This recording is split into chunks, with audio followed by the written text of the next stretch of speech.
네, 지금 여기는 제가 살고 있는 테라스에 잠깐 나와봤습니다. 할 것도 없고 이리저리 왔다 갔다 해도 원룸 안에서는 할 수 있는 게 한정적이더라고요.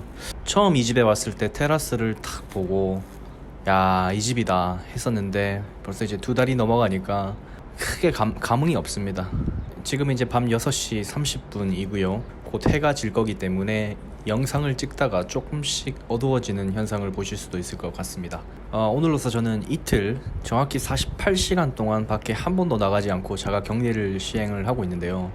모자도 제가 쓰고 싶어서 하는 게 아니라 이왕 하는 김에 머리도 한번 안 감아보자 라는 아주 특이한 저만의 고집으로 인해서 모자를 쓰고 있는 중입니다. 오늘의 테마는 이런 사람 해외 취업하면은 고생한다. 사실 한 30분 정도 전에 한번 그냥 생각난 걸 한번 적어봤어요.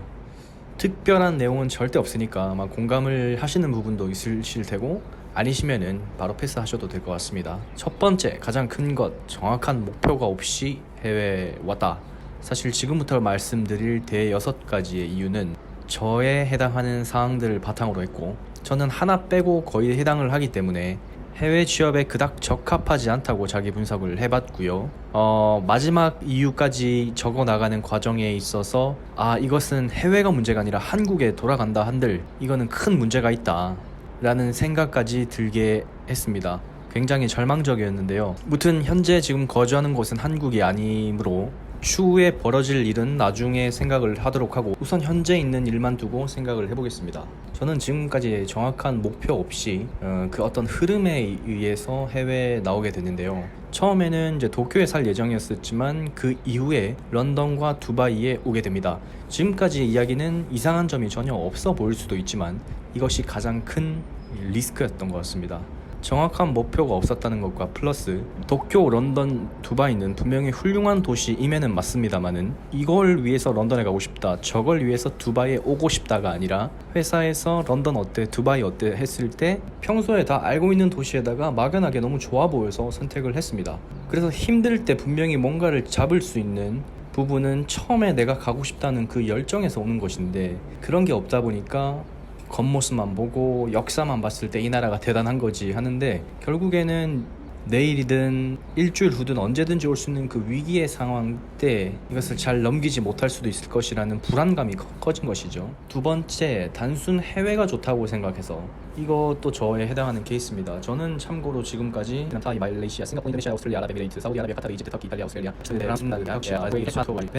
를 갔다 온 적이 있는데 단순 해외가 좋다고 생각을 했었습니다. 이게 한국이 별로라서 해외가 좋다는 생각도 모르겠어요. 있었는지는 모르겠지만 그 해외 나갔을 때 자석을 모으는 사람들 있죠. 똑같은 심리였습니다. 나라를 많이 가는 것에 대한 어떤 프라이드나 열정 같은 게 막연히 있었던 것 같아요. 지금 막상 와서 생각을 해보니까 한국도 마찬가지지만 그 어떤 새로운 환경에 적응을 하는데 한 달에서 3달 정도면은 거의 웬만큼은 적응을 할 것이고 잘 적응을 했다라는 것은 상당히 좋은 말로 들리기도 하지만 여행자 입장이나 뭔가 신선함을 추구하는 사람들 입장에서는 아쉬운 말이 될 수도 있는 것이죠. 처음에 와서 관광지를 하루에 10개 정도 돌고 싶었는데 지금은 10일 동안 하나 정도만 가도 되겠다라고 마음이 바뀌는 것처럼 말이죠. 세 번째 제가 생각하는 것은 결혼 정년기에 해외에 나왔을 때 결혼 정년기는 사람마다 다 다를 것이고 저 또한 30대 초중반에는 결혼에 대한 어떤 필요성을 느끼지 못했었고 오지 않을 것이라고 생각을 했었는데 지금 시기가 시기인 것도 있고 제가 위치하고 있는 국가적인 특성도 있고 이 위기가 끝이 나더라도 다양한 변수에 의해서 누군가와 같이 있고 싶다라는 생각이 불쑥불쑥 문득문득 굉장히 많이 들 때가 있어요. 저는 이제 어떤 게 갖춰지고 예를 들면 늘 해왔던 35살 때까지는 부딪혀보고 그 이후에 결혼을 하는 것이 좋지 않겠느냐라고 말을 해온 사람으로서 좀 부끄럽게 만드는 부분일 수도 있는데 결혼은 이런 플랜을 가지고 이때쯤 해야 되겠다라는 게 아닌 것 같아요. 물론 지금 말씀을 드리고 있는 지금 시점에서도 결혼을 하는 게 지금 좋을 것인지 안 좋을 것인지는 전혀 모르겠는데 몸에서 반응하고 뭔가 잠이 잘 안 오고 뭔가 허전하고 하는 이게 바로 결혼 정년기가 아닌가 싶습니다. 근데 그런 상황에서 해외에 나와 있으니 일을 해야 되는데 일에 집중도 안 되고 자꾸 딴 생각도 나고 그렇게 되는 것 같기도 합니다. 네 번째는 귀차니즘인 성격. 저는 불과 얼마 전까지만 해도 굉장히 부지런하다라는 말을 많이 들었었는데요.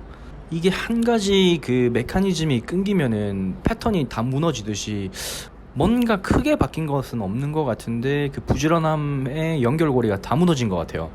그러니까 얼마나 심각한 상태냐면 48시간 동안 밖을 한 번도 안 나갔었는데 잠자는 시간, 먹는 시간 빼고 거의 천장 보거나 유튜브 보거나 뒹굴뒹굴 됐던 것 같아요. 뭔가를 머릿속에 인풋하지를 않았던 것 같습니다. 근데 가장 큰 차이점이 예전에는 뭔가 머리에 집어넣지 않으면 그게 고통스러웠는데 지금은 고통스러운 걸 알면서도 무언가를 하기에는 몸이 움직이질 않는다는 거예요.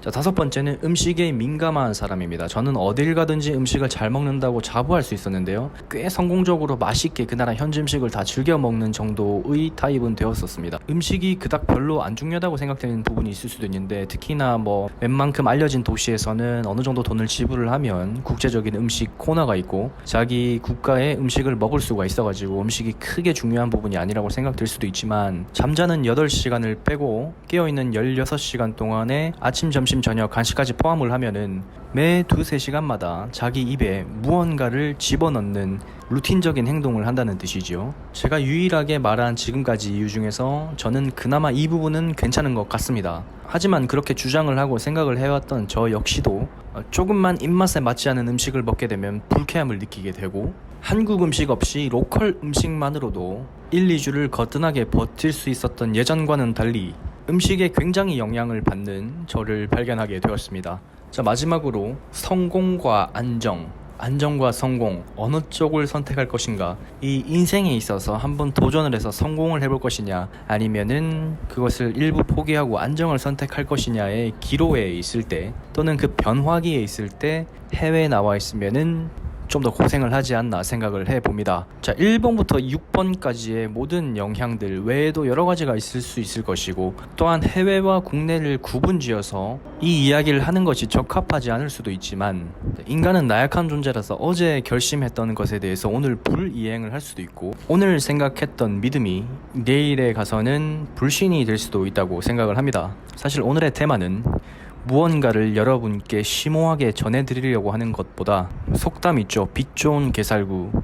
현재 지금의 제 자신과 어울리는 표현인 것 같아서 한번 신세 한탄 겸 찍어본 것이 대부분의 취지입니다.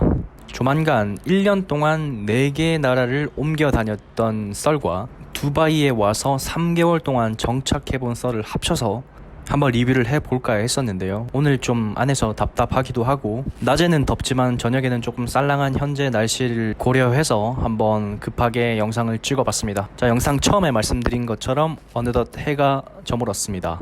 말을 짧게 하려고 했었는데 또 길게 되어버려서 제 얼굴이 영상에 잘 나올지도 모르겠지만 지금도 세상 곳곳에서 재밌고 열심히 살아가고 계신 여러분들을 항상 응원합니다. 봐주셔서 감사하고 다음 시간에 뵙도록 하겠습니다.